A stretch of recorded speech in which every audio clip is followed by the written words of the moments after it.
Oh, we are. Yes, absolutely. Yeah, you're not.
Thank you for keeping me up to task, Janice. I do agree we need to keep ourselves going and crack on with our agenda.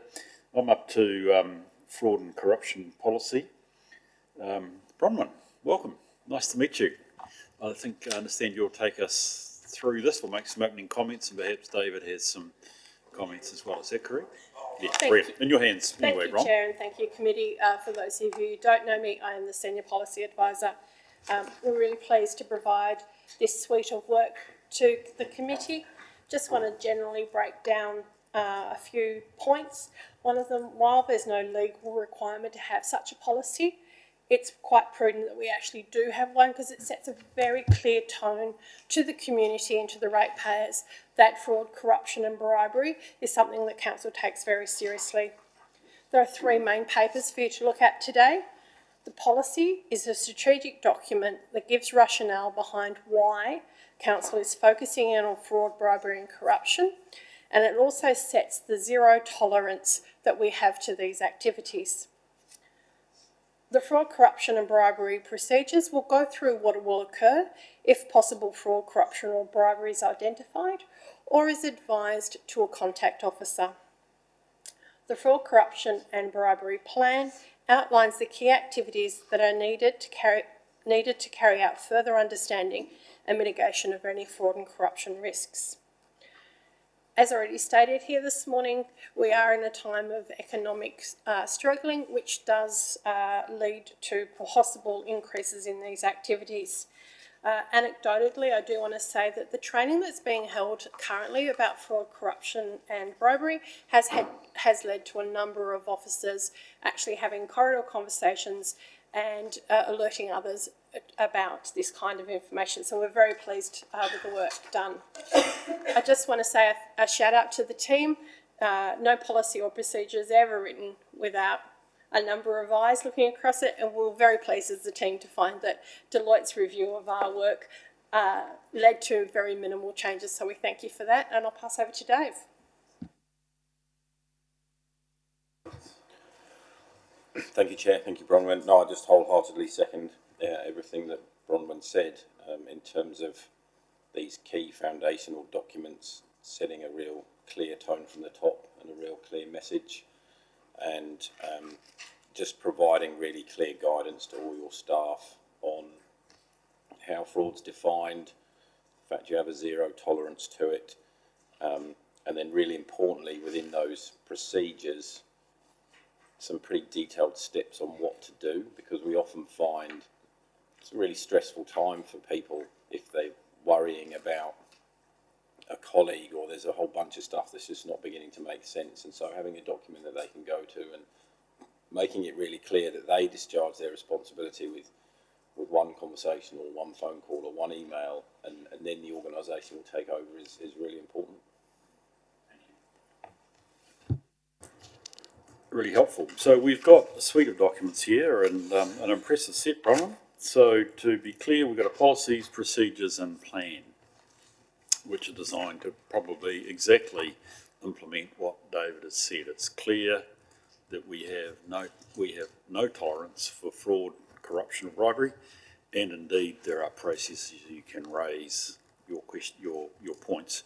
So do we have any comments on the suite of these? I'll take comments on any of those three rather than go through page by page. Michelle.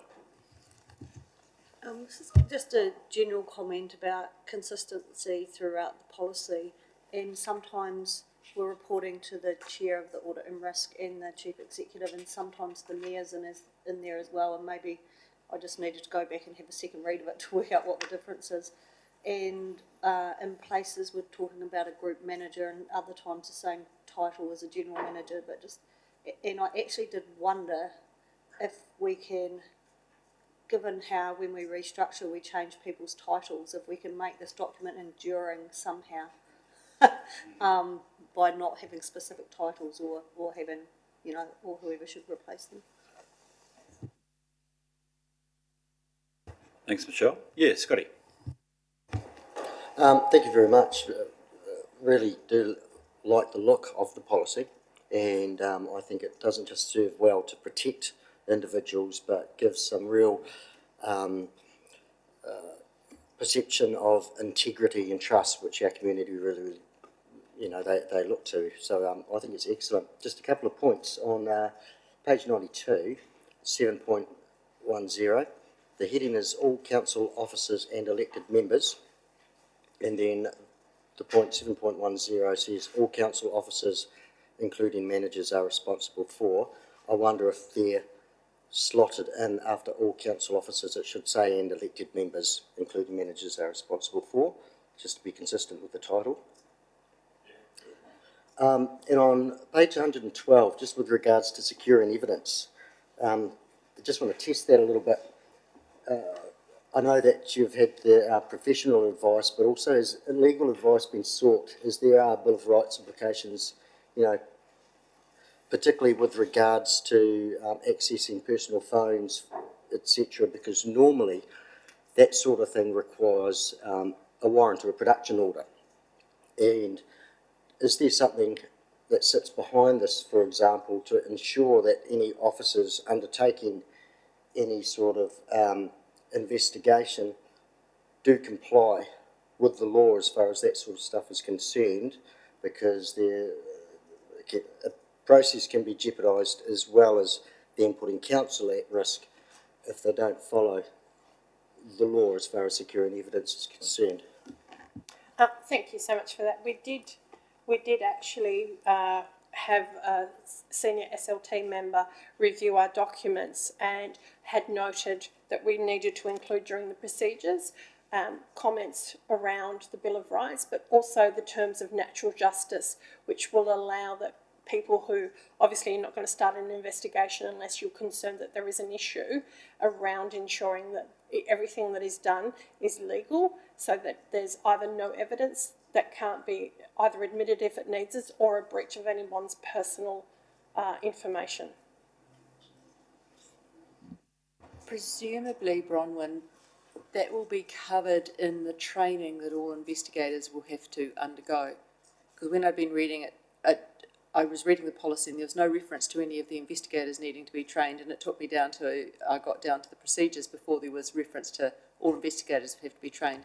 But that training should cover off those sorts of issues? It will, because we wouldn't have an investigator that wasn't fully trained, and the reason why we've put them into the procedures as a reminder, that so that any officer who is reading this knows that not only will the investigator be trained, but also remind them that they also have rights as a person who may be under investigation, and we don't wish to step upon those rights. Yeah. Councillor Shannon might have had some points, but I was just going to elaborate a little around what we do to address some of those issues around access, if you like, Mr. Chair. So in the employment agreement, of course, all of that property remains, if it's council-issued property, it remains council-issued property and we have rights over it. Where council pays for a phone account for somebody, then we normally get a disclosure that we are entitled in the event of an investigation or with appropriate evidence to go and do searching, and overlaying, or of course all of that are the usual rules of investigation or inquiry that sit in to where there may be prima facie allegations of fraud or corruption. And if it's serious enough and it's going out to an external party, and if you take, and David would say this, I think, back me up, the SFO, for instance, have zero tolerance for corruption or bribery. They, of course, have their own inquiry procedures which would sit over the top of all of this. So there's a number of protections, but there is a bit of a grey zone if somebody has used a personal device that they pay for themselves. Thanks for that, Pete. It's helpful. Scott, do you have more questions, mate? No, it's fairly well answered actually. It's just really with regards to a person's individual item within their car, their phones and what have you, and so long as within your procedures it's quite clear that those articles under the Search and Surveillance Act very, very difficult to access without a production order, ensuring that that's clear in in your training so that nobody makes any errors. Yeah, that's through you again, Mr. Chair. That's quite correct. And you need to step through your steps very, very carefully, which is the reference to training. And normally you take legal advice along the way as well to ensure that everybody's rights, because of course the presumption of innocence sits with everybody until the point at which they are not, till they're found otherwise. So those processes around natural justice and so on are critical and are important. And I think what the policy and procedures and so on aim to do is to make it clear that they are preserved through in order to protect people's rights. Thanks, B. Other questions? Janice, do you have some? I was really pleased to see this suite of documents, and so I was sort of going, this is good. Even if it needs, over time, we'll revamp it and modernise it, perhaps. But a couple of questions. One on the policy. Is the appointment of friends, family, etc. captured there? Because it seems to be talking more about monetary assets rather than nepotism. So that's a question. You don't need to answer it now. It's just that's part of it. In the policy, it was page 94, I don't know if it's policy or procedures, it says fraud, bribery and corruption minimisation, which I wondered if that would be better if it was prevention, because down below it means to prevent or minimise fraud, because minimisation indicates some degree of tolerance. And I accept there is likely to be maybe some low-level stuff, but I don't want to be seen to be condoning it anywhere. And down on page 114, which is part of the plan, there are specific firms named, such as Deloitte, and I wonder if it should be more generic. Just remove the names. And that's as detailed as I got, because I was so pleased to see the improvement with having something. Bronwyn, my position is, again, very similar to Janice's, very happy with this. When I'm looking at this from an end-to-end process, I'm looking at what in here, and it might be as much through David's training, encourages and makes safe a staff member to speak up. So there's obviously a relationship between this and whistleblowing, but actually in reality, for somebody to put their hand up under this policy and say, look, I don't know that this is right over here, it's almost like whistleblowing, and organisationally, behaviourally, can give rise to the same fear and concern. So my first concern is, are we comfortable that we have, it won't be necessarily in this policy, but we have and it could be through the training, that we have I suppose what I mean, the encouragement that if you have a concern, you can speak up, so that's the area where you come back to speak up campaigns, or, there's a whole range of different ways in which councils around the country and organisations are making it, and I overuse the word safe, for a concern to be expressed and to be investigated. So the second thing that interests me is then, who do you actually talk to? And it goes back to the point, it needs to be clear. The one position that I wasn't entirely certain of here was the fraud control officer, and where that person sits in the organisation. Wait a sec, I'll get it all off my chest, and then you can come back and tell me, stop ranting, Bruce Bronwyn. So don't get too worried about this. So the critical thing to me is the position of that person. This is what also comes back to, you weren't here, Ron, when I talked about the internal audit charter.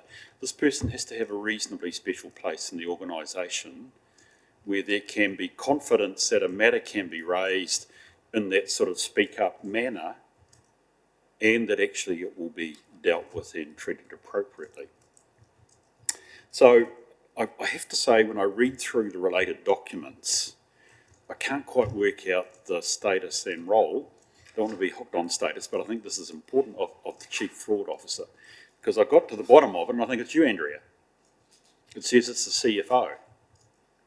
But then it says the Chief Fraud Officer's work will be governed by the Risk and Assurance Manager. And I don't quite get that. It doesn't seem to fit within even what I understand of the developing structure within the organisation. So I don't have trouble with the need of a Chief Fraud Officer, but you can see I'm trying to think specifically in the right sense of the words. How do we encourage? How do we make it safe? Who do they speak to? And that person has to have a level of quasi-independence in the organisation. And they have to have the status where they can talk directly to Bede, potentially to myself, clearly to the mayor. And I don't know if I've quite got that sense through the document that actually is there. The role of the fraud officer is well expressed under 6.1, I think, of the, is it 6.1? One of the set that might be the plans of the procedures, but it seems a wee bit contrary to what I've seen inside the front end. And I would just like that, can I be honest, I'd like that rechecked, because I couldn't work it out when I was trying to go through it. Now, that sounds like a critique, probably is. David, you've written this, is there any, or you have, Bronwyn, is there any comments or, you'd like to make top of your head off that? Thank you so much, Chair. Sorry for interrupting before. No, that's fine. I just said I had to get off my chest, so that's fine. One of the great works about working with Dave is when his recommendations came back for me to review, I was able to put SLT, and that's only happened late last week, about this person that you're talking about. So to have a protected disclosures contact officer, a fraud and corruption kind of contact officer, and it's been recommended by Bede and the SLT that it actually sits with the privacy officer, who currently at the moment is an officer who is perhaps seen as a bit more senior to other officers, but not part of the tier management scheme. Again, so that one person has that suite of understanding around what's privacy, what does protected disclosure mean, when to step in. Good. Okay, so that does mean in terms of SLT's thinking that's possibly developed more from what is the suite of documents they're actually in front of, because as I said, Andrea, from my reading of this, you're the fraud control officer, and I don't actually have trouble with that, but then I made some assumption the risk and assurance manager might actually even report to you. It seems odd then that they would be controlling you, and where does that sit within just the ecosystem of our place? Didn't quite mesh with me, albeit the role is well understood. Bruce, I did wonder if I don't know what it's called, protected disclosures, probably rather than whistleblowing, if there could be some reference to disclosures made under this being equivalent or made under that, because we all must already have that in place. So whether there's a link between those might solve some of that concern. And it's great to protect the person making the disclosure, but we also have to protect the person being disclosed about until they're proven guilty. David, in your great experience, mate, is any comment you'd like to make, particularly on the position of the fraud? You want to call him the fraud officer? What do we call them? Fraud control officer.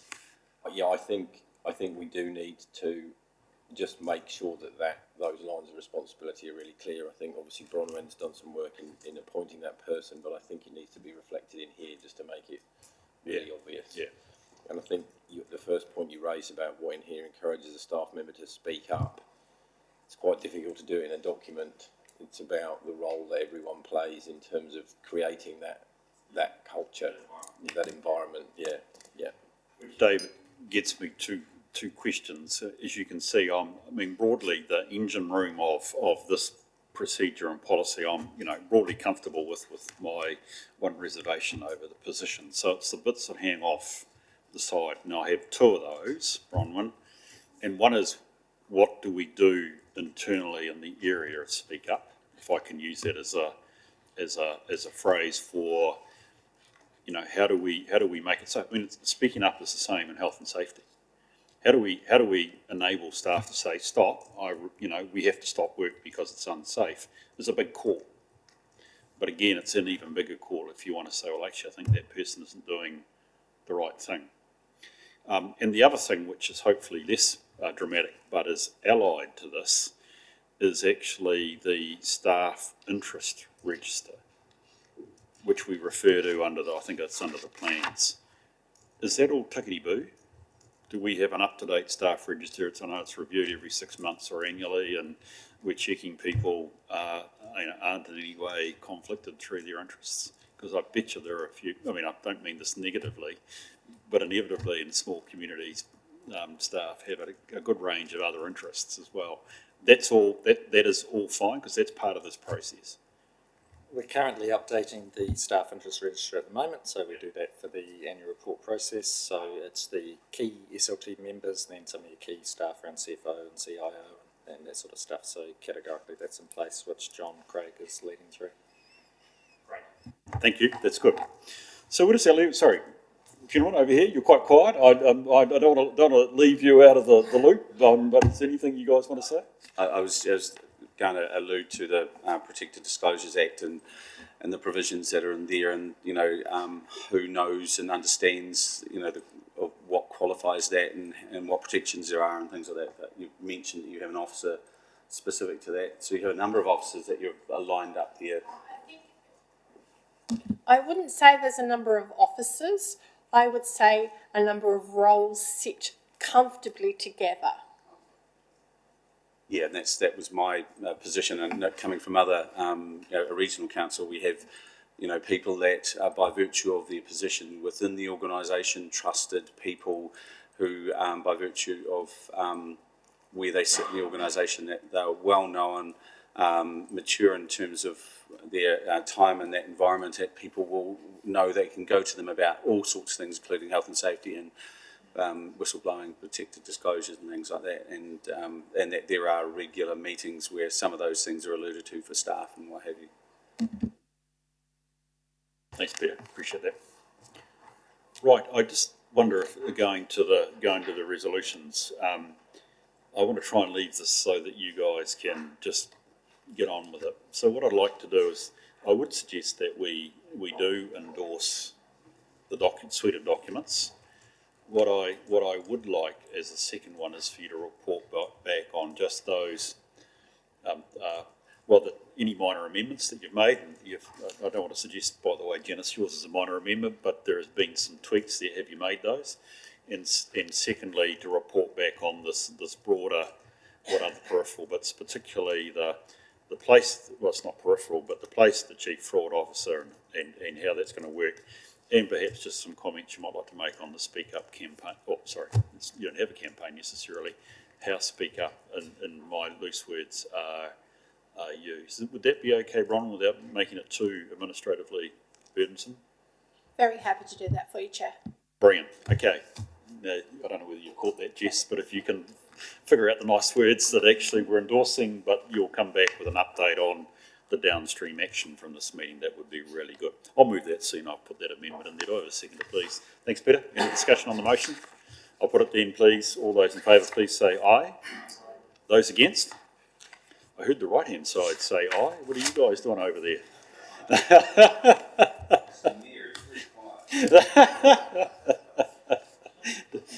Look, we're going well. So we've done strategic risk management, so we're on to the operational risk management, John. So thank you, by the way, Ron. Appreciate your work. In your hands, John. Thank you, Mr. Chair. Since the last meeting, 8 further business units have completed their initial operational risk identification assessment process. Since the writing of this paper, 3 additional business units have completed, that be strategy and corporate planning, 3 drainage and water, and libraries. Thanks, I David. couldn't report it on this one, but they were completed between the submission of this paper and today's meeting. So within the attachment, it's got the those business units that have completed with their summary table as were presented beforehand. I take on board about the feedback around the dashboards, for the strategic dashboards. I'll apply the same thought logic to the operational ones around descriptors and movement on the summary table. Also, 5 business units have completed their first quarterly review. They're listed there, and of that, Finance, Land Transport Unit and Emergency Management have their residual rating has moved from a higher level to a lower level, and it's explained in there. I must give an apology to my emergency management friend. I actually put it down as environmental management. It is emergency management, okay? Kindly pointed out this morning to me. Thanks, Phil. It's amazing how many eyes can look at it and no one can, your eyes see something different. But so it is, we haven't completed it all. There's only a few to go. It has been a challenging time between the last meeting in terms of COVID, another wave of COVID coming through, flu, and some other personal activities that have developed. But I'm pleased with how it's going and the feedback and engagement that's still there with all the business units, especially when it comes to operational risk reviews.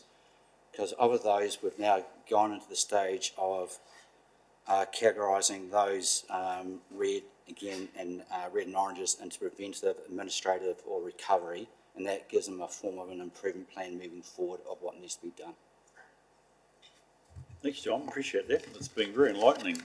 Scotty, I wonder whether you had any questions on this now that you asked a good point about operational reviews. Any questions you want to? I'll let you lead off if you had any, mate. Funnily enough, my commentary was largely around what you asked with the first presentation of that. Oh, okay, good. Okay. Right, so do we have questions here, folk, for John over this? I have a few. Can I just rattle through them unless you folk have anything that's burning? Janice? Pete? Let me have a quick crack. And it's sort of, it's only in the order of just going through them, John. First one was Park and Rec.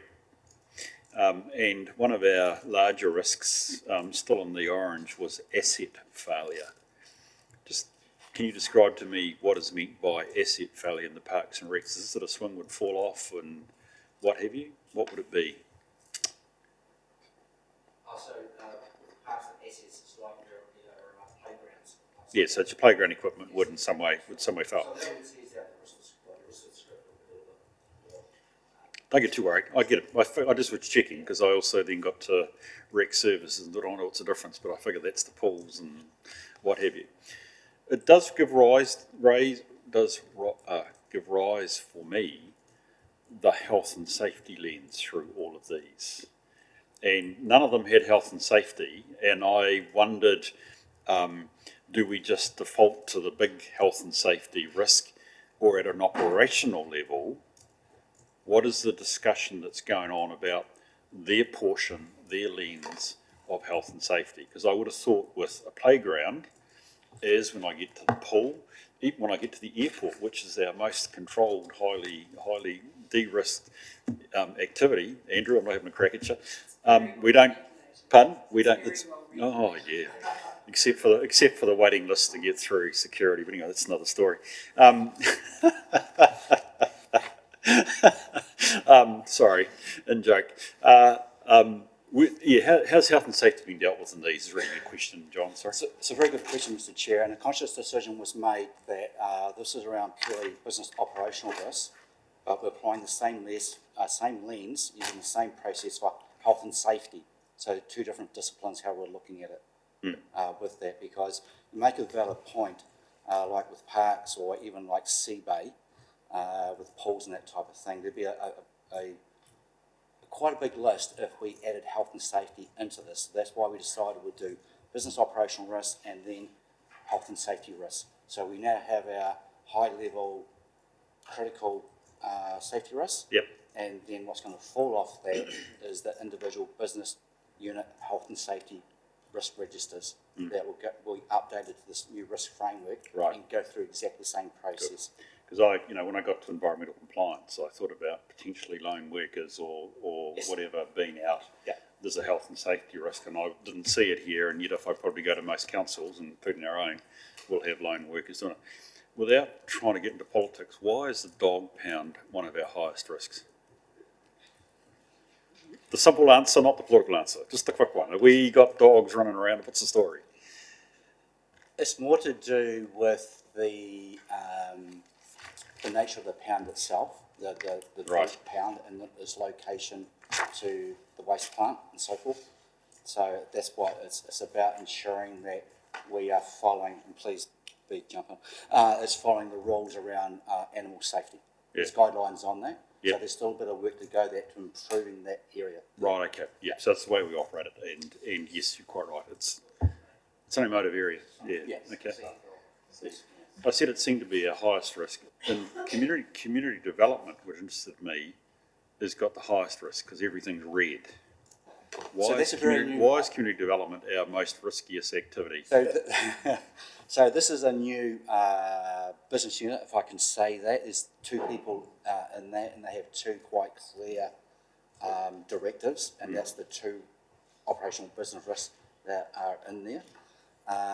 And there's still quite a bit of work to go in that area. So it's recognising it's more the effectiveness of the mitigations. It's about to start, yeah. That's why it sits where Brilliant. it sits. Yes. Good. Don't worry, John, I'm just about there, so we'll keep it going. So look, my final... Excuse me, just. Oh, sorry. Chair, Sorry, sorry, Andrew. just note, development includes climate change as well. Okay. Yeah. Oh, great. That's good. We need to be looking at that. Actually, Andrew, now that you've spoken, land transport unit I looked at. There are some reds there too, but my presumption is that a lot of those issues are going to have to be picked up as part of the LTP.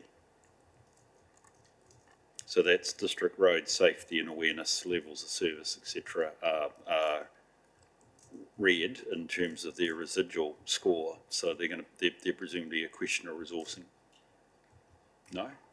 Yeah, lead level of service is going to definitely be addressed through the LTP. That was an ongoing issue. We're building expectations beyond what we've perhaps provided. And of course, your road safety.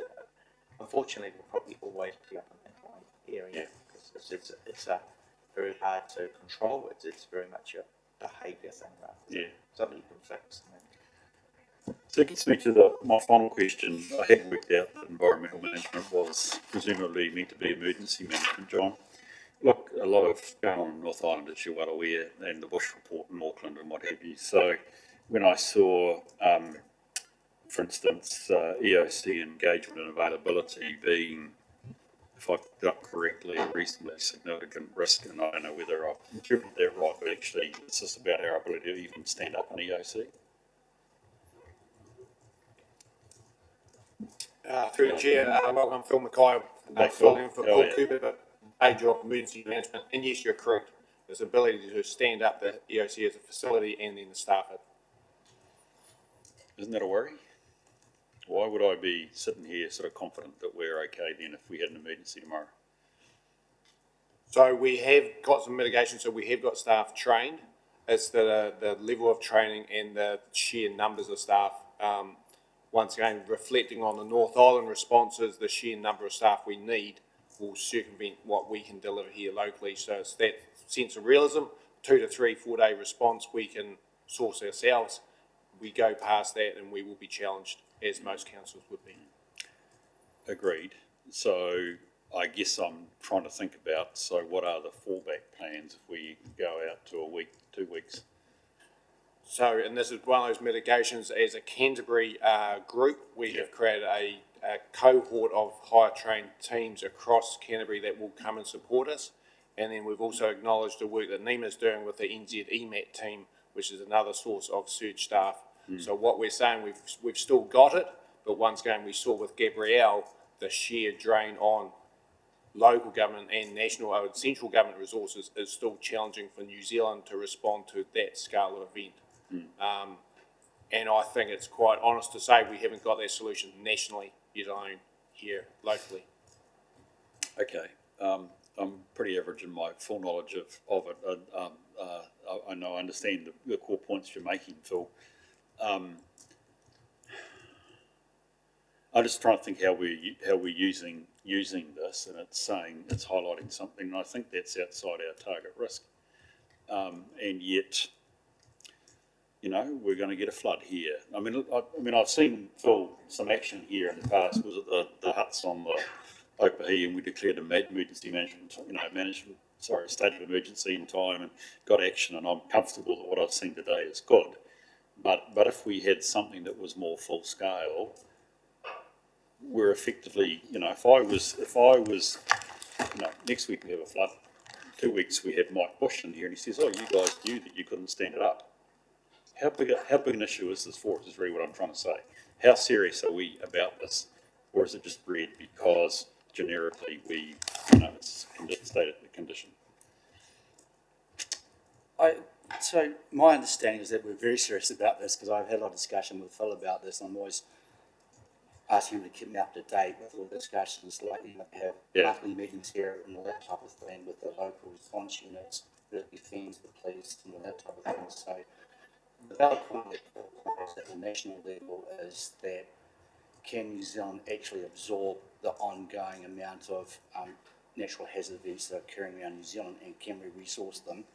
So let's say we had Auckland, East Coast and the West Coast of the South Island all go at once, which is a high possibility from a natural hazard point of view. Could we adequately man them? It'd be at a push, to be fair, to deal with all three emergencies like that at once. Yeah, look, I think all I'm trying to get to here, John, Phil, don't get me wrong, I'm not having a crack. I mean, in fact, if anything, I'm arguing for more resources if it really came down to it. I'm trying to work out, you know, I'm trying to live with our framework, which is operationally, so it bears with operational risk, but actually, if we can't staff an EOC or have an adequate response, it very quickly becomes a big risk, and it gets to governance in a very quick way.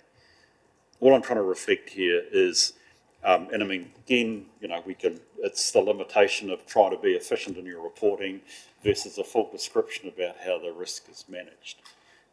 It just struck me that in looking at this, that actually perhaps a fuller description of the risk would be helpful. What you're really saying to me, Phil, is we don't have enough preventative controls in place to avoid the risk. Therefore, we have to have some mitigations in place. And so one of your mitigations you're saying to me is that actually we have an arrangement, and the other Canterbury councils will come screaming down the highway if they can get across the rivers to help us, or they'll fly. Don't get me wrong, I'm not trying to be picky here, but I mean, that's essentially it. If that's as far as it goes and that's adequate in the circumstances, that's fine. To me, that's a red flag. Yeah. It raises the question, and we discussed it briefly earlier, about when operational risks get escalated up. And when I was looking through these, you know, the dog pound's high and the EOC's high, and I was looking for a bit more explanation as to why the very high, for each of the very high risks, to understand whether they were, because I suspect if you prioritised each of the very high ones, some would actually be a really high priority and the others would be maybe not so high. Yeah. And I wonder if in future when that comes that might be helpful, but it's the escalation of those very high risks to this committee that is of concern. What is that process? Correct. And to be honest, my intent, I feel like we've done that wrong, is actually taking off one in my mind that I think is the most risky that's come through the operations.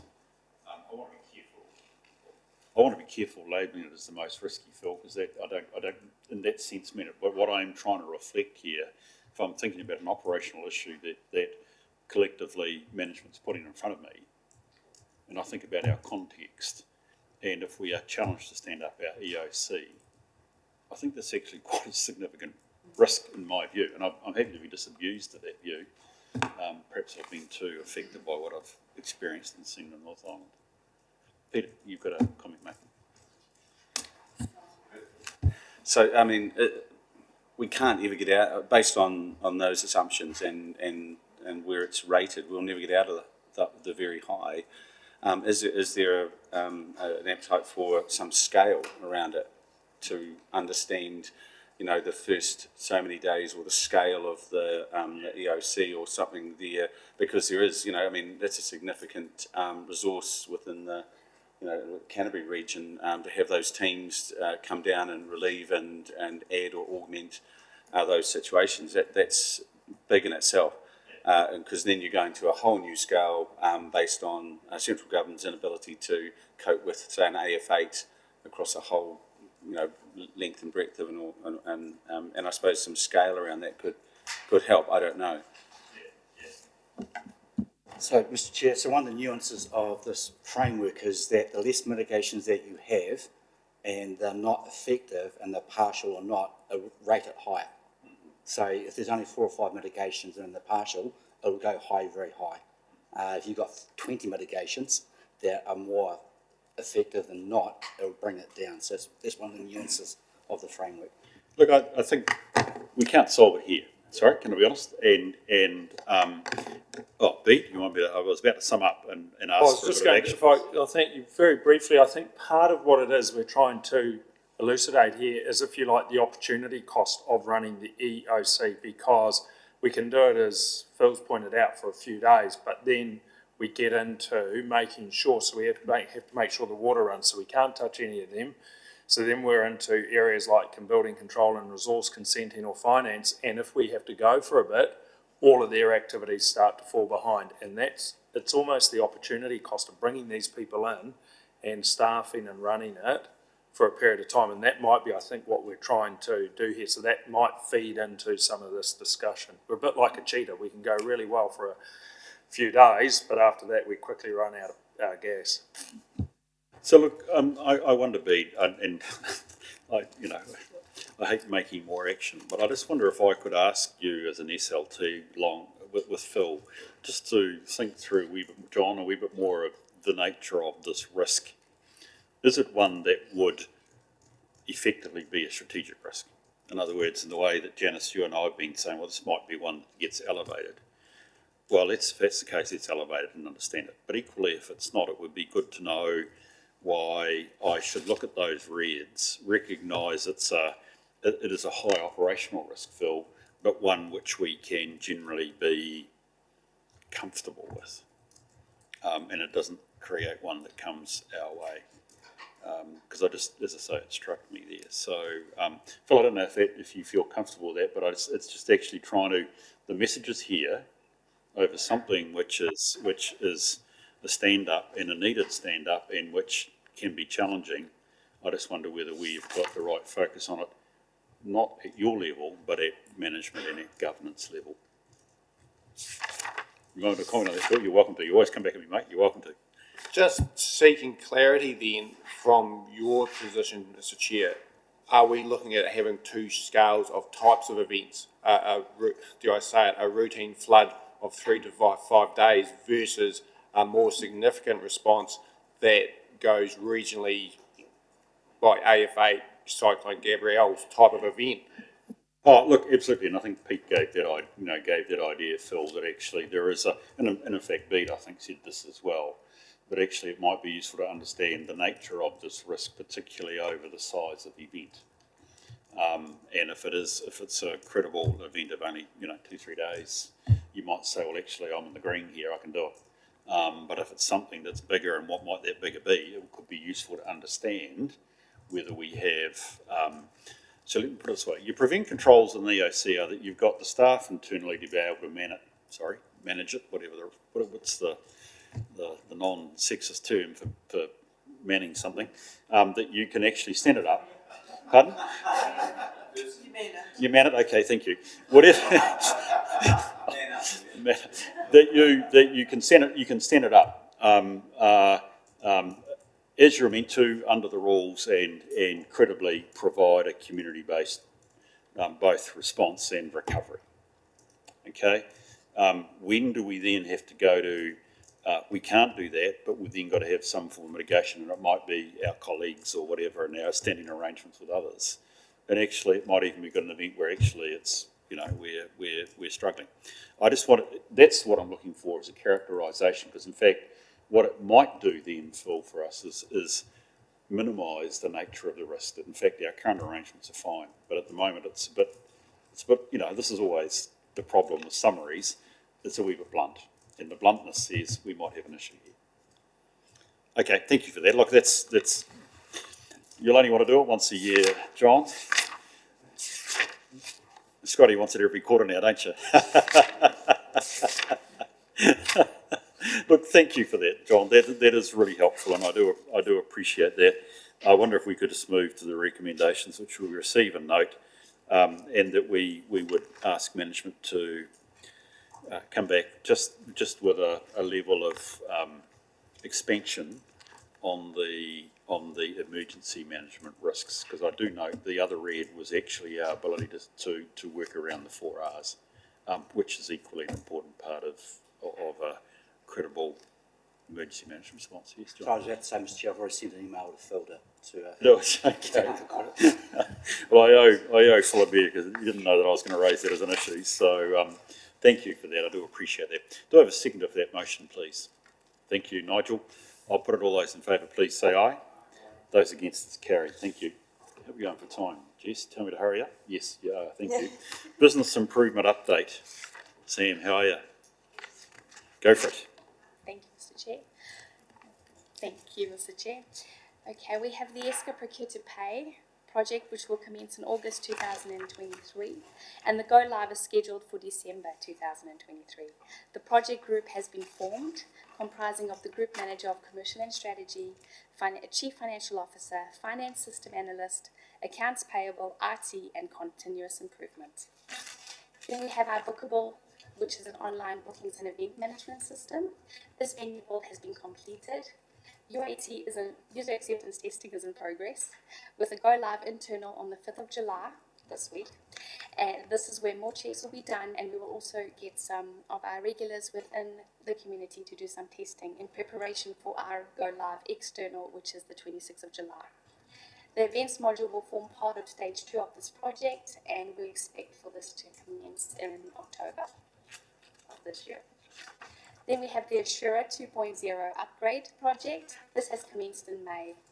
Workshops with different units are still underway to determine all the requirements. User acceptance testing has started with some of the modules that have already been built. This project is scheduled to be completed in August 2023. And, yep. Thank you, Sam. Appreciate it for a good comprehensive report. Folk, do we have questions for Sam or indeed staff that are here? No, look, that good effective report, and it's great to see those projects underway.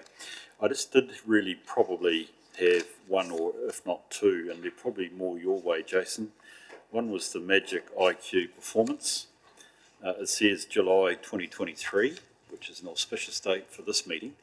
LTP budgeting and forecasting going live. Obviously, an LTP year. Yeah, that's all tickety-boo. We're on a soft landing there. Actually, Andrea, have you got more of an update on that? Sorry. Thank you, Mr. Chair. Yes, the Magic system is in the final phases of getting the LTP modelling set up within it. So they'll look to roll that out later on in July, and then with the intention of potentially using it for the LTP this year. And look, again, it might be you, Andrew, or whoever, Sam, Jason, the Easy Rev. I was, in my slightly probably unknowing sense, looking at the critical issues and risks.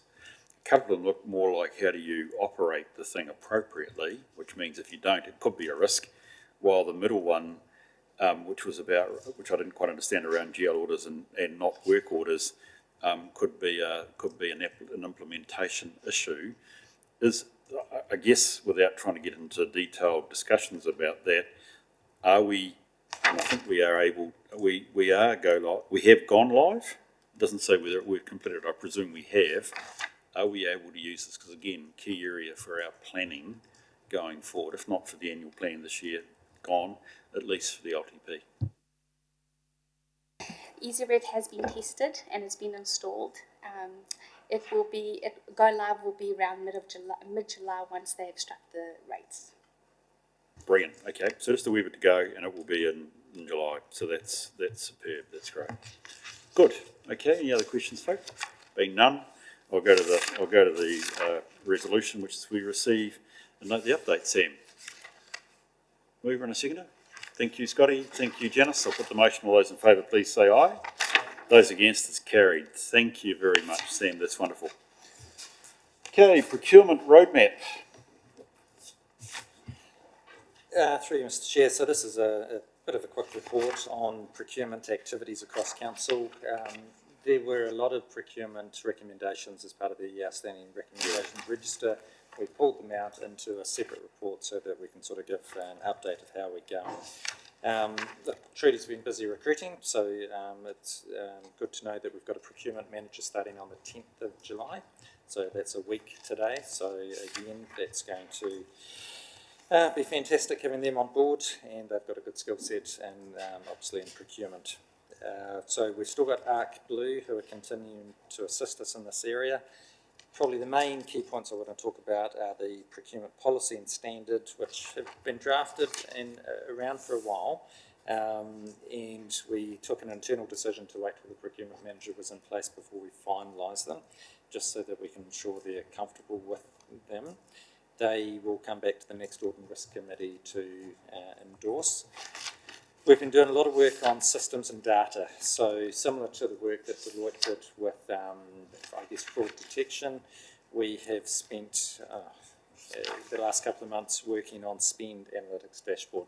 So essentially, once the procurement manager can turn up, we're going to have a whole suite of information in terms of how we spend, some of our taxonomy, where we've got issues and where we can focus. So Arc will present that information to us tomorrow. To receive the dashboard and to receive the information, and then it's quite timely with the procurement manager starting next Monday, so they'll have a suite of information to then start focusing our procurement efforts across council.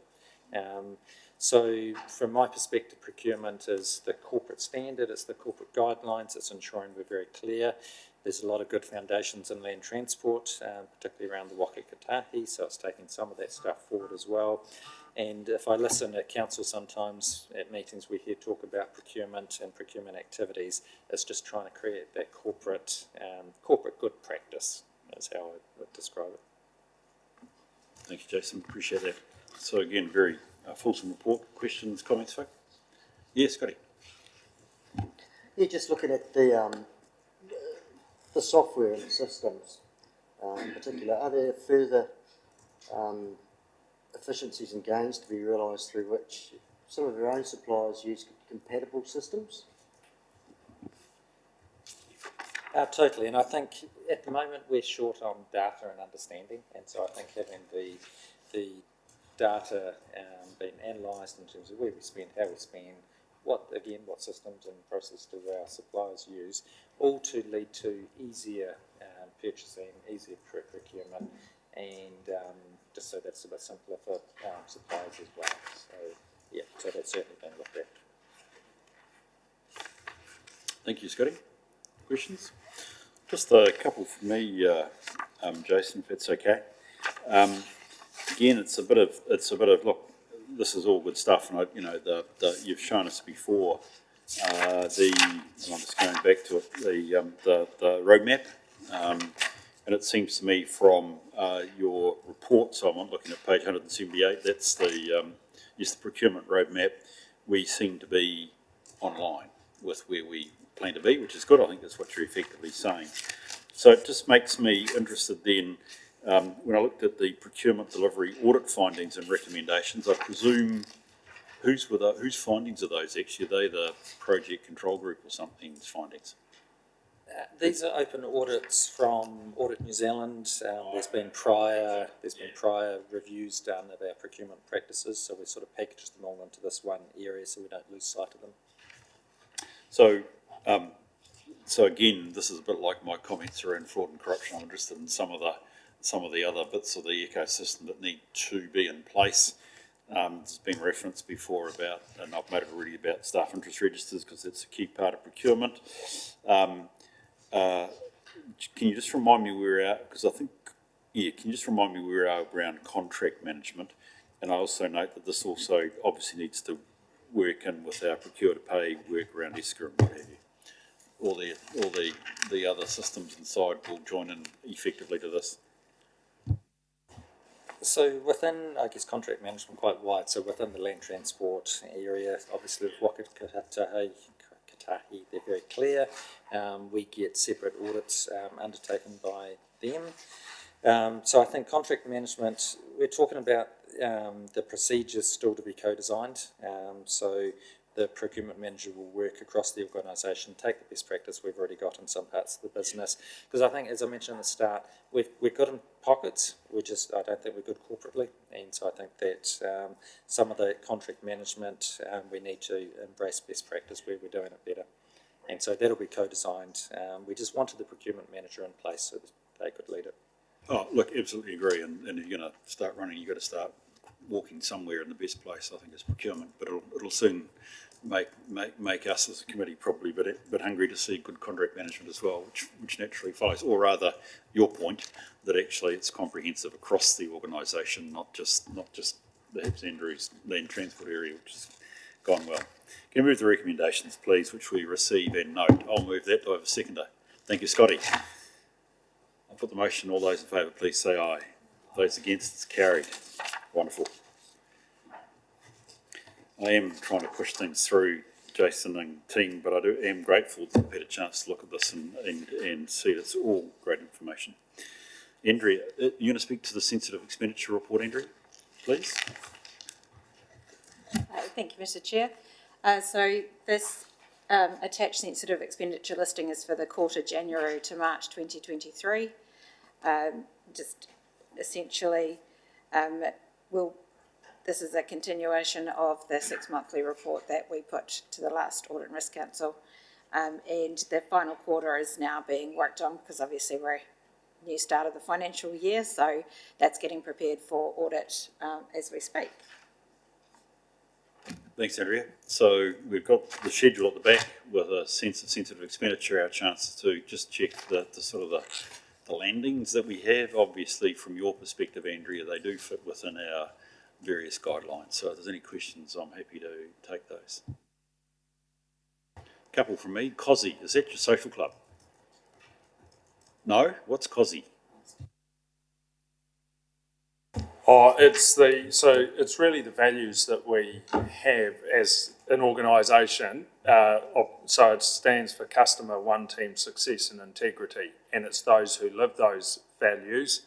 And we have COSI Superhero Awards every quarter. But so yeah, no, it's not quite the COSI club that you might. I was wondering actually. You're right. You can see I made a sort of an odd connection there. I had no idea what COSI was. So we're not down there playing darts and pool or whatever.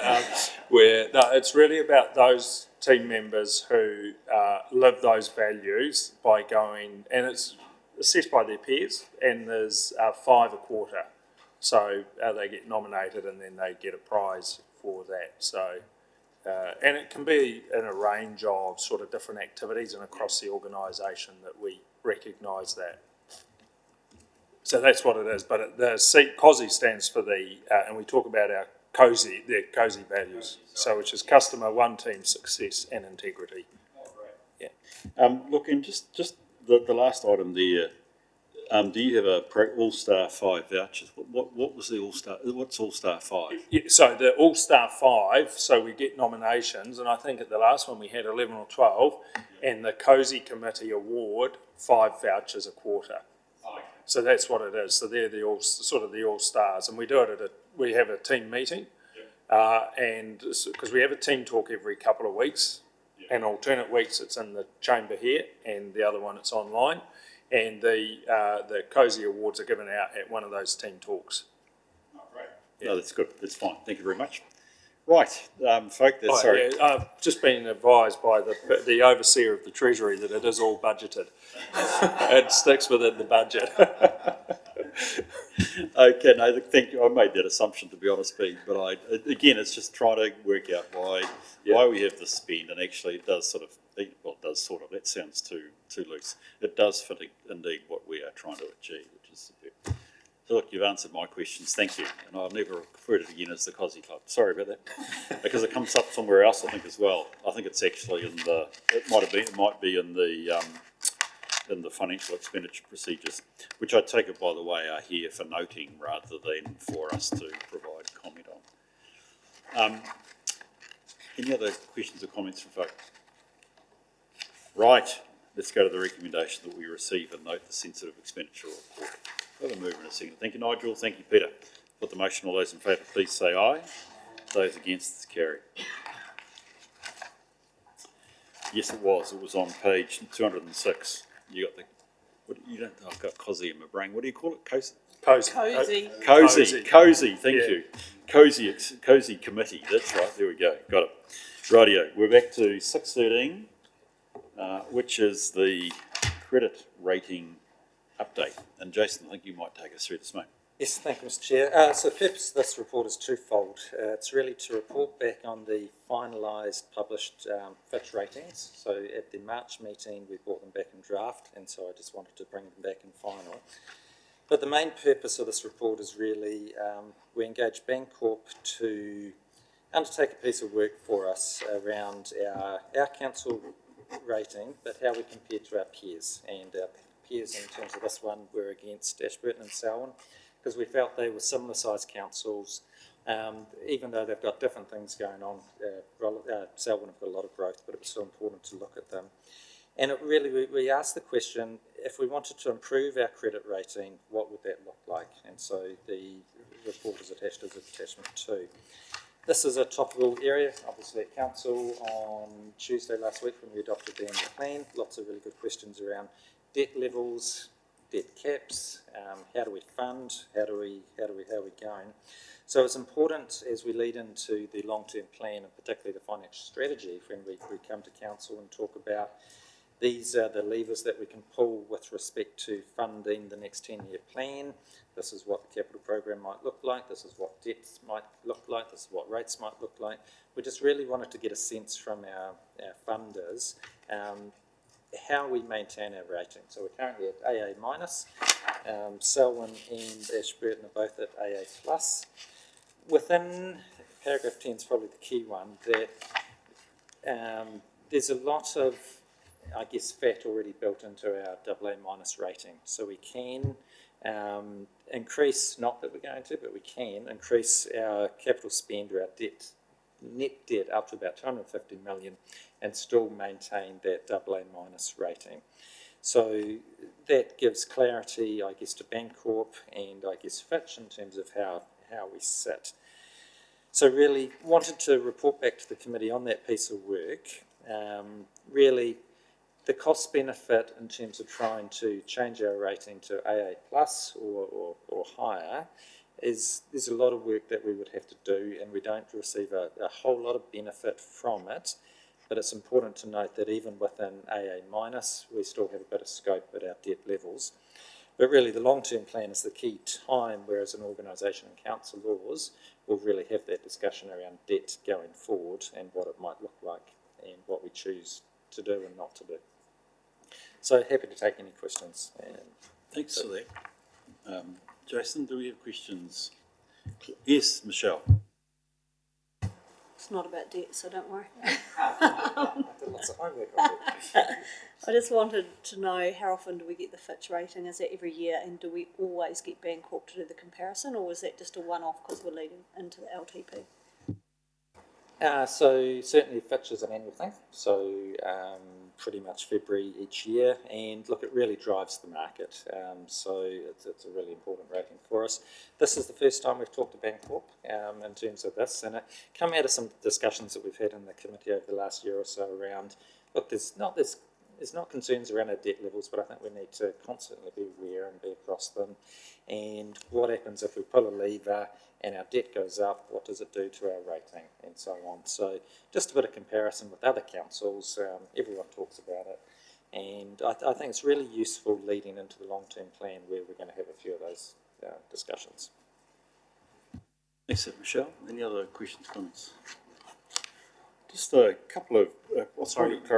Bruce, just a sorry, comment Nigel. from me. No, I was quite excited by this, actually, as exciting as you can get around a report on Fitch ratings, because it's exactly that. It's going to put us in good steam for our financial strategy, etc. And we know the pathway is the pathway we've chosen, but those are some of the questions we had asked, so it's great to have them answered in that report. So thank you.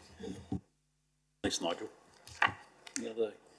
So just a couple of questions of clarification for me, please. Jason, it's firstly, I focused obviously on paragraph 9 and 10 as well, which indicated that, within it, that's fine. And you've indicated that the net debt should be up to 250. So in paragraph 8, it says our long-term plan suggests that we'd get to 280, which of course is above 250. We're at 112 at the moment. So does that mean that for the long-term plan discussions, we're limited to 250 and not the 283? No, I think this is a piece of information, and so the 250 is an arbitrary number, what it would take to maintain our AA minus rating. Obviously, the long-term plan had us up to 283 net debt, and so I think, as part of the discussion, that's probably what the Mayor was alluding to before, as part of when we go through the long-term plan process, we really need to, as a council, be aware of our cap levels, and also what does it mean for our Bancorp, our AA minus or whatever rating. So it's more just a piece of information, but on the face of this, if we were going to 283, it's above the 250, so arguably we would be on some form of watch from Fitch. I think is the key point I'm trying to make here. Okay. Yeah, go for it. Unless you increased your revenue to mean that you stayed within that sort of 9 times multiplier, which would probably mean increasing revenue roughly by sort of, 15 million odd dollars. I appreciate that, Bede, and I mean, I think I appreciate this is relative, that actually if your revenue line is fixed, we're saying with a credit rating, it's about 250. And I appreciate that, as Jason has said, with your LTP, there are a number of levers.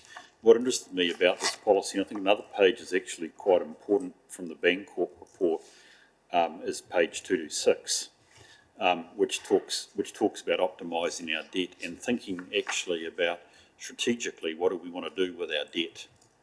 And I think, Andrea, that's something that I would be looking to understand as later on we probably understand where you're going with your LTP, is actually, some modest strategies there about how do you optimise your debt, and it's talking about green bonds. I know our GFA have been running around the country because green bonds come with a slightly lower interest rate. So, it's got to be attractive, but again, can we fit within it? And it becomes part and parcel of actually how do we think about our debt? What's our strategy around debt and how do we optimise it? The only other thing that I noted in that was a slight, what was interesting to me, Jason, was the Fitch's emphasis on net debt. But actually, its net debt is worked out by the amount of investment you have that's convertible within the next 12 months, which is interesting because then it makes, if you want to maintain that sort of margin, you've got to then play the short market, not longer term investments, which all of a sudden creates a pardon? It does. That's more about liquidity, isn't it, rather than anything else. So I find it interesting that that's the situation, but it's just one of those little things. But it does reflect, ultimately, again, on that idea of our strategy around debt, as in contrast to our total financial strategy, is actually important. So I just note that. So look, it's a very helpful report. And as you've said, Nigel, you're already in the middle of your LTP, so it's great to have this bit of information that we've got there. Okay. No other questions? Let's just receive and note the report. I'll move that to a second, please. Thank you, Michelle. Put the motion. All those in favour, please say aye. Those against, it's carried. Brilliant. Thank you. John, you're very patient there, buddy. Thank you for being with us today. And it's great to have you here. So we're into the audit plan, for which we've got an engagement letter and a audit plan. We'll come back to the fee, but that's the troika that we're missing, or the third leg of the stool we're missing, but I appreciate that's still to come. Jason, I think you're going to lead off the batting on this one, please. Yep, thanks. I'll just lead off very quickly, just highlight a couple of key things from my perspective. So certainly got the audit plan for 22-23, the partial interim audit 19 June, so that's was undertaken. Audit New Zealand undertook that remotely. Good progress by TDC and Audit New Zealand on that. In terms of the key focus areas for the audit, and look, John will probably talk to these, in terms of fair value assessments of PP&E and valuation of infrastructure assets, we've had WARS do a review of our 3 waters just to determine whether we're going to have to revalue. We have in our accounting policies, our threshold is 10%. WARS have come back saying it's about 9 to 9.1% movement, so we wouldn't be proposing doing a revaluation of 3 waters. And roading has come back by the roading value at less than 5%. So from staff's perspective, we won't be doing any revaluations. The other areas within the audit plan are all what we would expect, and I can let John highlight anything that he would like to. Right. We've already discussed the timing on page 279, and I'll go right back to the letters up, but Yeah. we've got their process in there as well, which you obviously agree with John. Yes, and I think the key paragraph is actually paragraph 5.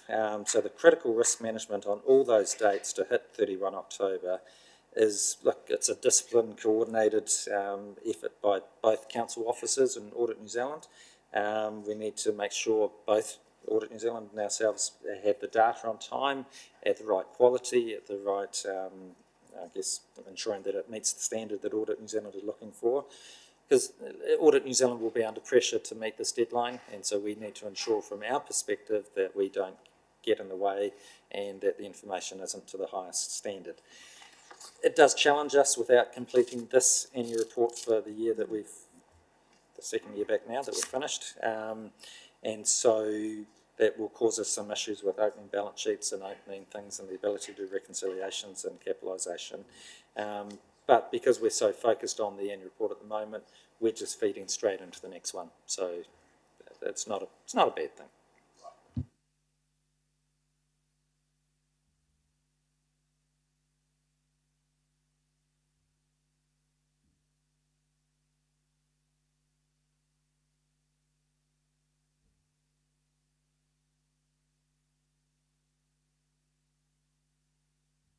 John, sorry, did you not hear me?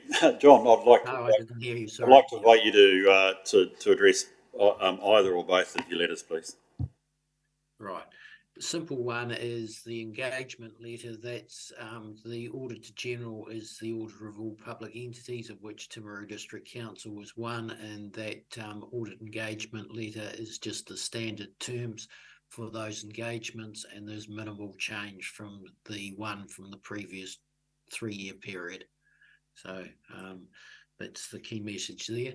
In terms of the audit plan, Jason mentioned about the fair value assessments, and it's pleasing to see that Timaru's had WAR undertake those. What I haven't had the chance to check because of priorities last week, with it being 30th of June and electricity distribution businesses statutory deadline, I haven't reviewed what we did at the interim, but I was asking for us to look at those, but we will check those fair value assessments and come back to Timaru whether we concur with WAR or not.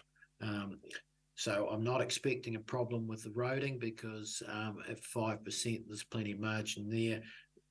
We'll just need to check on the 3 waters. So in terms of, agree with Jason, in terms of logistics, we've got a challenge to make 31 October because we're in a catch-up mode around the country for council-controlled organisations and moved from the 30th of November the last 2 years to 30th of September this year. So we expect to be able to have Timaru District Holdings adopt their annual report by 30th of September. But with this catch up, we will have a lot of pressure on the last week of October. And that date of the 20th of October in there was that's the Friday before Labour weekend. So that was, yeah, if people were looking at why that date is there. So one of the good things, if I can call it that, and not wanting to be quoted on it, the government hasn't passed the updated legislation on three waters or affordable waters, so there's no issues with potentially how you account for those assets in your primary financial statements. Are they assets held for transfer? Well, at this stage, the legislation hasn't been passed. We've got the 30th of June for 2023 on Friday. So there will be standard wording come out from the Office of the Auditor General as to how all the territorial and unitary authorities will need to disclose the situation with the outcomes of the proposed legislation. So the other bits in there are consistent with the audit that we're just about to complete. So I'm happy to take any questions.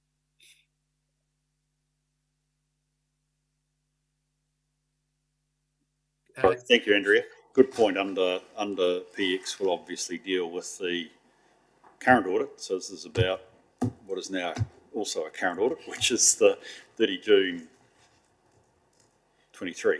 Get that right? I was about to say 24. I was going to set it myself. 23 annual report. So comments or questions from folk at this stage?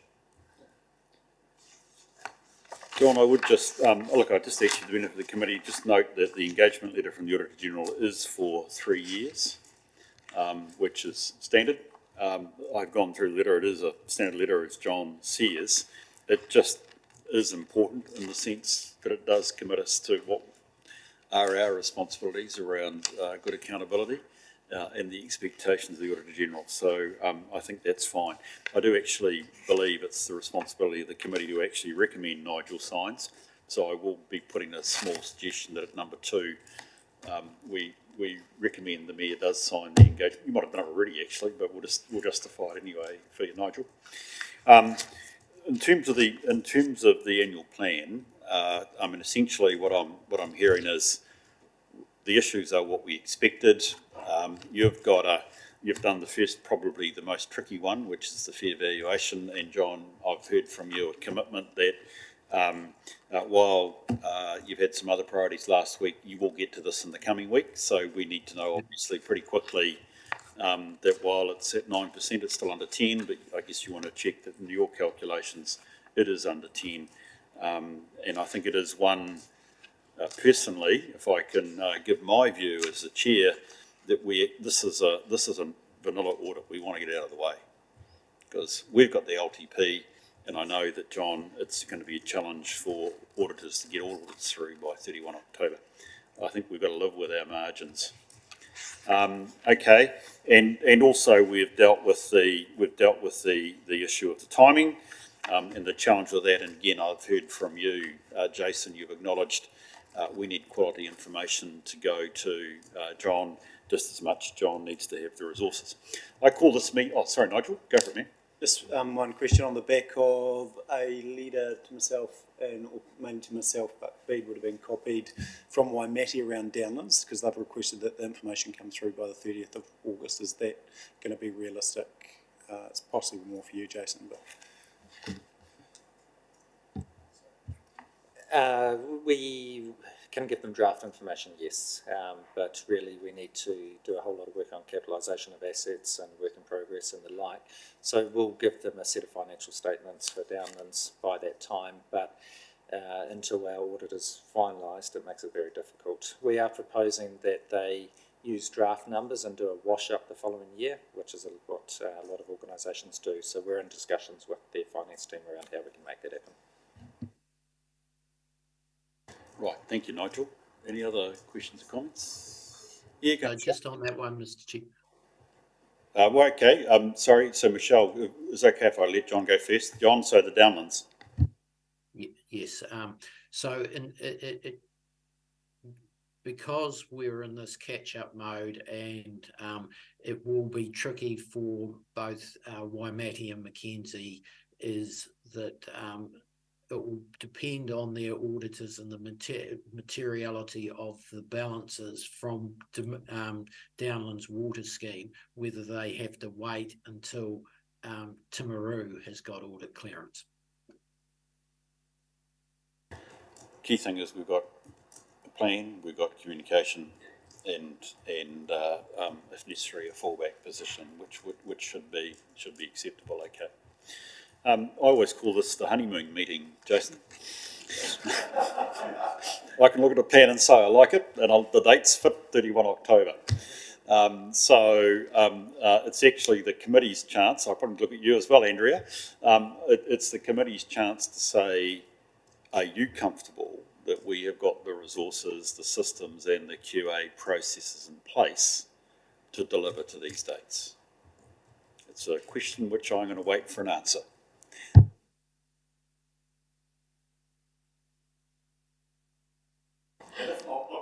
Let's face up to it. If you've got concerns, let's say that now. This is what this meeting's for.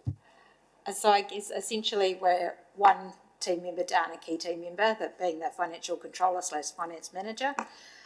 So that recruitment process has started. We've had at this point 3 candidates that look on the face of it reasonably good. So I guess we're just working through that. Ad doesn't close until the 11th of July. So then obviously depending on their notice periods, we should hopefully have a full contingent by the time we kick into this. Okay, so we've got a challenge to get ourselves fully staffed up. Yep. Probably the other, through you, Mr. Chair, the other challenge I note is that we're dealing with the previous audit from the previous year as well as this one, and an LTP, and that's very strange to be trying to do all 3 at once. So that is a pressure on the team, as well as delivering this financial year's budgets out to our teams that need to deliver the work. Appreciate that. It looks like, Jason, you're about to burst the song too. Oh, look, we've got good planning in place. I think we've learnt a lot through this annual report. Andrea's team have now all been through one, and I think that's a positive. We now know what to expect. Look, it's a plan. I want to say now we're going to meet it, and it's going to be difficult. But I think we've got the skill in-house. We've got the expertise we need. We're aware of our system challenges without having to do some of the valuations would be really useful to us. And at this stage, we're progressing on the basis we're going to meet it, acknowledging there might be challenges along the way. So the employment you need is just to keep the home fires burning, not to deal with the annual report, correct? Great, okay, rightio. So we've got the expertise in place to do the actual annual report. We just have to make certain we can essentially backfill the spaces so that we can get that 100%. Rightio. So that's a risk. Fair enough. Thank you for being upfront. And that's one which I guess you'll monitor closely. And dare I say, let the committee know if there are real issues. We just have to be upfront about it. John, I said it's the honeymoon, and it's a honeymoon. Can I just? Oh, Michelle. Yes, sorry. Can I just ask John one more question, please? Sorry, I talked right over you. My apologies, Michelle. John, I mentioned the honeymoon, and honeymoon's between 2 people. Yep, you got it here. Well, it's not quite there. You've got the plan. John, a very similar question to you. We've been incredibly upfront here. Thank you, people, for where we're at. Have you got the resources and the time to do the job by 31 October? So if the delivery is there, then we have. What we've done is that the Auditor General reallocated a number of audits over the last 2 years to other audit service providers. So our portfolio is smaller going into the 2023 June round.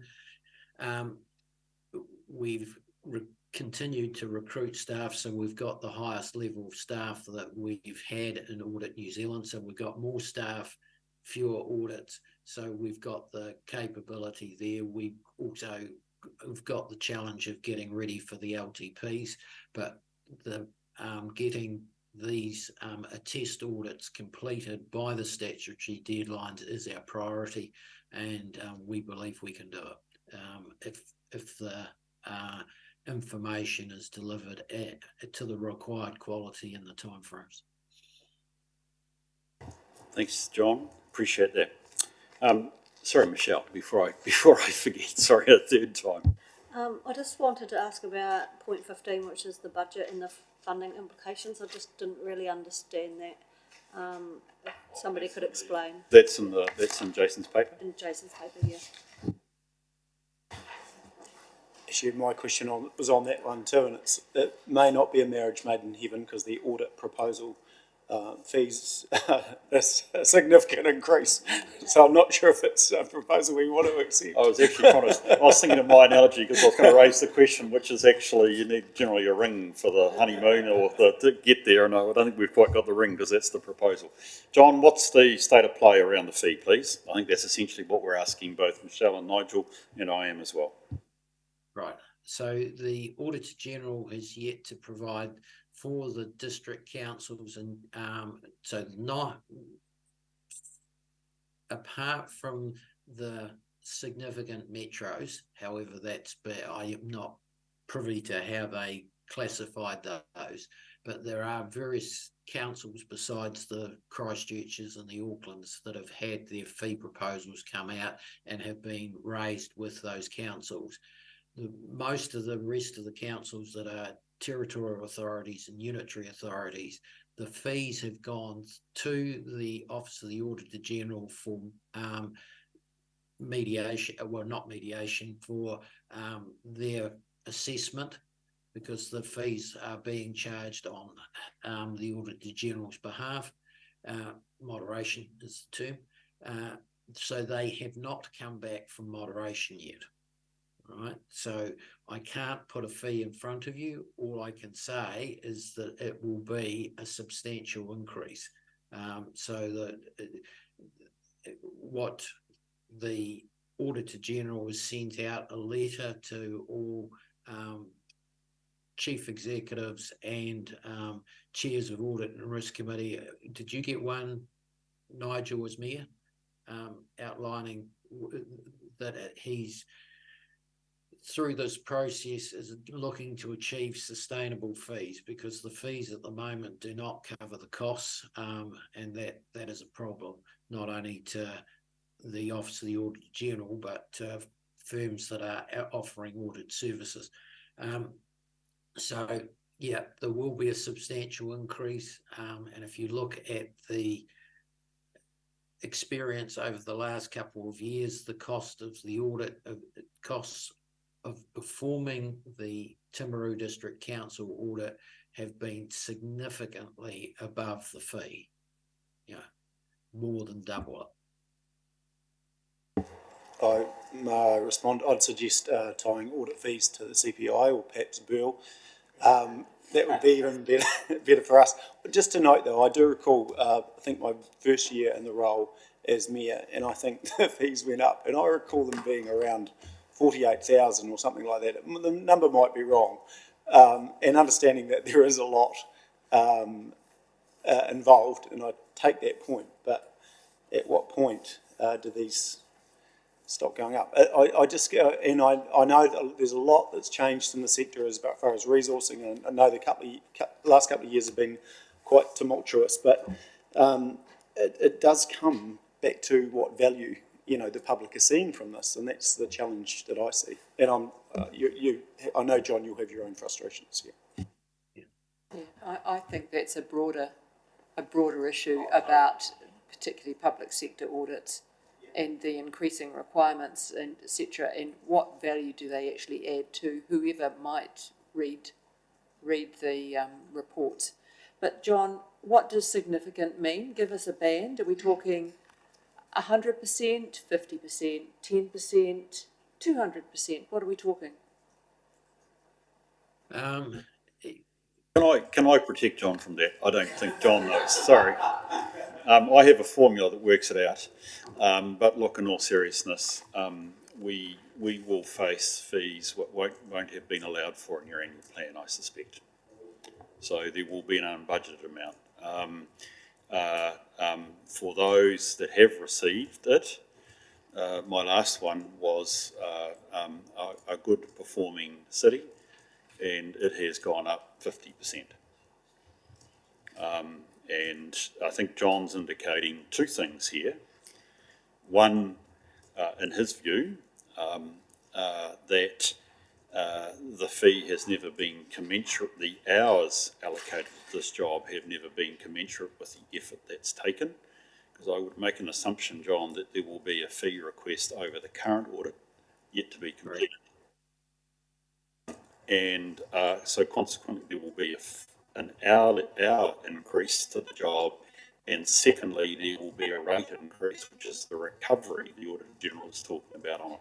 So I suspect that, Nigel, we'll have quite a meaningful discussion somewhere down the track over the audit fee, but it is not going to be a small increase. So thank you for proffering 10%.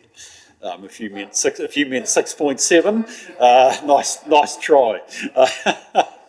Look, I think in fairness to everybody concerned, it will be an eye-watering amount that we'll have to contemplate and consider what we do with. We are not, can I be honest, John can't be, I don't think we're in a position to debate that fully. Other than, John, I can just tell you there's a head of steam getting up in the sector over the level of fees that are being charged, but that's for a different day, and probably for the Auditor General, dare I say it, rather than you. So I make a comment, Mr. Chair? Yeah. And all of this seems to be bundled up in the fact that over the last few audits, it's especially with central government the way it is, has drilled down to such a level that has never been to the level it has been before. And I just can't help but think a lot of that is about gathering more information based on the trifecta that they've had set up to realign us and push us in a direction where we're non-relevant anymore. But, they set the benchmark and the parameters for it and then charge us richly for it. Seems ridiculous. You can't. Nigel did receive, John is probably quite correct, because I think it was sent, I think you copied it onto me as well. There was an important letter from the Auditor General which indicated that he was under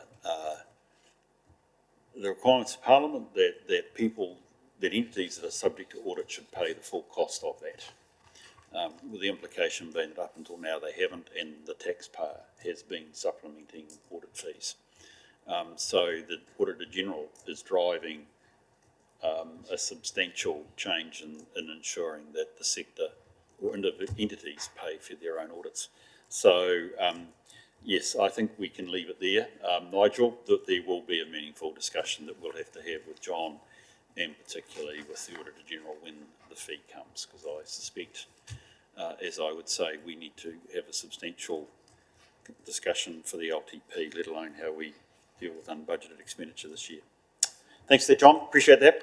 I wonder if we could move to the recommendations, which is one that we endorse the Audit New Zealand audit plan. But my second one is that we recommend the Mayor signs the engagement letter. I'll move that from the Chair, Rosenda. Thank you, Nigel. I'll put the motion. All those in favour, please say aye. Those against is carried. Right, thanks to people.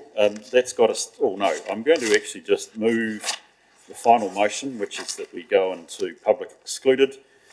We have 10 items. So I'm going to move from the Chair that for those 10 items we move into public excluded. Do I have a seconder, please? Thank you, Nigel. I'm always concerned that we do just debate that motion. Are people happy those 10 items are ones that should go into PX? Anybody want to have a crack at me for that recommendation? No? Good. Well, I'll put it. All those in favour, please say aye. Those against? It's carried. Thank you. Well, look, if we could reassemble, please. Oh, look, it's already 22 at 10 past, please. That would be great. Thank you.